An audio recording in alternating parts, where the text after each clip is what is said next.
সকালে ফজর নামাজের পর এবং মাগরিবের নামাজের পর এই দোয়াটি যদি 7 বার পাঠ করেন, আল্লাহ পাক রব্বুল আলামিন দিনে অথবা রাতে মারা যান, আপনাকে আল্লাহ পাক রব্বুল আলামিন জান্নাত দান করবেন, জাহান্নামের আগুন থেকে বাঁচাবেন।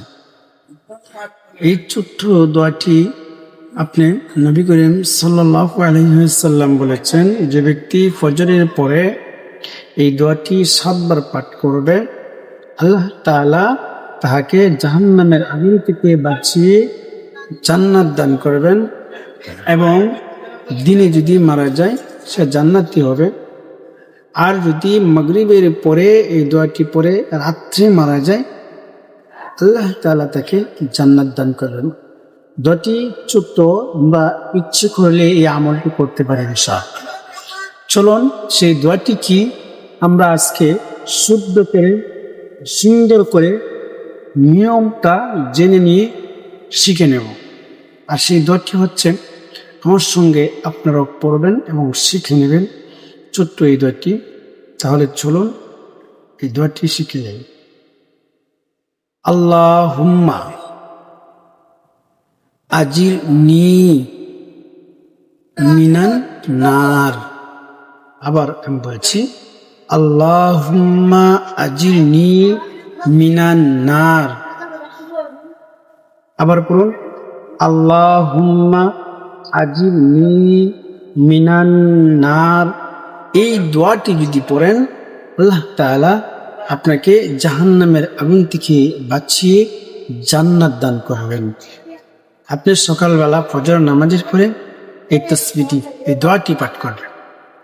মাগরিবের নামাজের শেষে আপনি এই দোয়াটি পাঠ করবেন, আল্লাহুম্মা আজিরনি মিনান নার।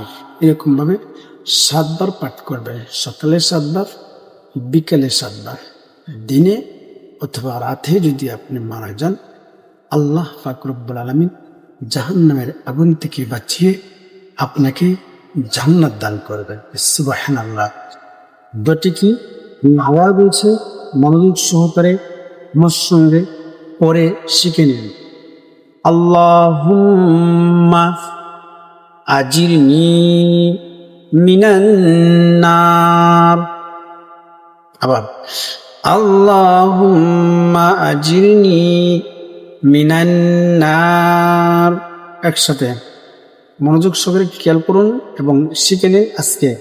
আল্লাহুম্মা আজিরনি মিনান নার।